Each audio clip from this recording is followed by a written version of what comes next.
Mecum Auctions is in full swing at the Osceola Heritage Park in Kissimmee, Florida, auctioning nearly 3,000 cars and spanning 10 days of hard-hammering action.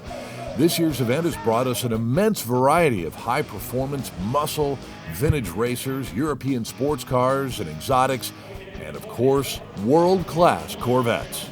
Our Kissimmee sale is the largest sale of the year, always the most exciting way to start a new year. We have nearly 3,000 cars this year here in Kissimmee, Florida. The park here is wonderful because it's really set up to do what we're doing.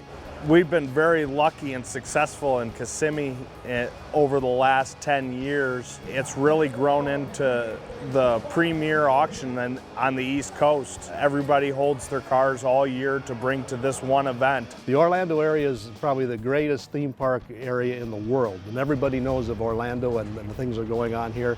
And what we've done is come into this area and created the greatest automotive theme park inside of this area.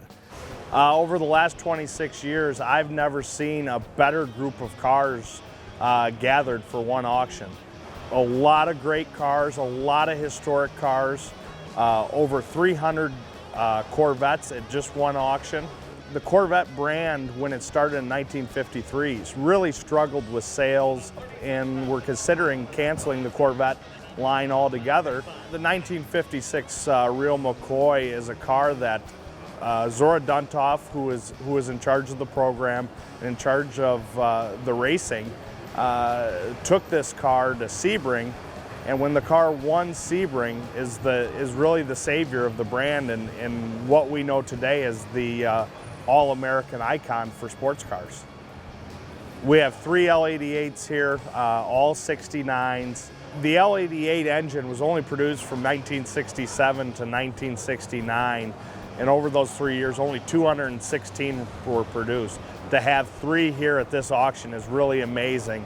We don't have all Corvettes and muscle cars in here at Kissimmee. We also have one of the best Duesenbergs in the country. We have a 1930 Model J Berline convertible torpedo that's really just a spectacular restoration and a spectacular car. In Schaumburg, Chicago, we sold the 1963 Harley Earl styling car for $1.5 million. Now to follow it up here in Kissimmee with Mrs. Earl styling car to see what it does. We're excited to see how her car follows Harley's car. Ever since Mecum sold the 917 Porsche in Monterey, we've really been gaining ground on the Porsche marketing. We have a 1973 Porsche 911 Carrera RS across the block that we expect to exceed the 700,000 mark. We're greatly excited to be part of the NBC family this weekend. We already see the difference in the reach of the NBC family being into so many more households, from NBC Sports being 90 million homes to the NBC flagship event this Sunday to being in 120 million homes. Our NBC Sports Network broadcast team has been working tirelessly to hammer home over 48 hours of programming from Kissimmee, and we're looking forward to bringing you much more coverage throughout 2014. Make sure you log on to Mecum.com for broadcast times and complete coverage of this record-breaking event.